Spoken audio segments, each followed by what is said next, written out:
We've spent the last 3 chapters asking questions. What is time?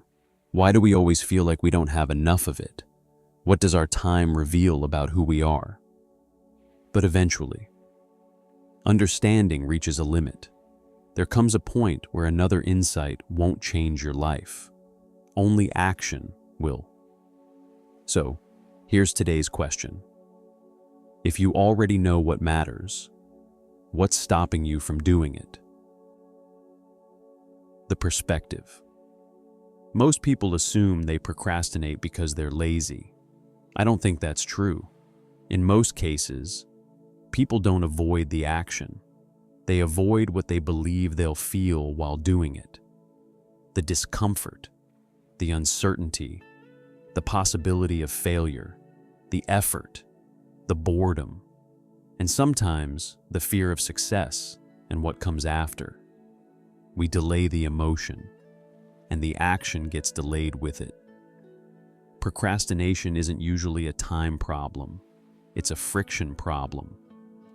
The harder something feels to begin, the easier it becomes to postpone. Friction. Think about water. It always follows the path of least resistance. We're not that different. When something feels difficult, our mind quietly looks for an easier path. One more video, one more scroll, one more coffee. Tomorrow, later, when I feel ready. Not because we're weak, because friction exists. The question isn't how to eliminate it. The question is how to make the right action easier than the wrong one. So, how do we reduce that friction? Here are a few approaches. Lower the starting line. One of the biggest mistakes we make is treating every task like it has to be completed. Instead, treat it like it has to be started. Don't tell yourself you'll read 50 pages. Read 1. Don't tell yourself you'll exercise for an hour. Put your shoes on. Don't tell yourself you'll write the whole chapter. Write 1 sentence. Action creates momentum. Waiting creates resistance. Design before discipline. We often admire disciplined people, but we rarely notice what they've designed around themselves. The healthy food is already in the house, and unhealthy alternatives aren't available. The workout clothes are already prepared, and alarms are set. The phone is somewhere else with different modes set. Notifications are disabled and scheduled.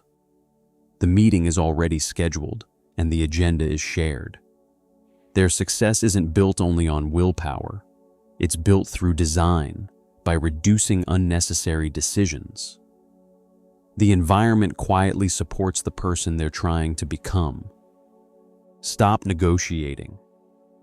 Have you noticed how often we negotiate with ourselves? I'll start after lunch. Tomorrow. Next Monday. When work calms down. When I have more energy. Every negotiation gives procrastination another vote. Sometimes, the best decision is to stop discussing it and simply begin.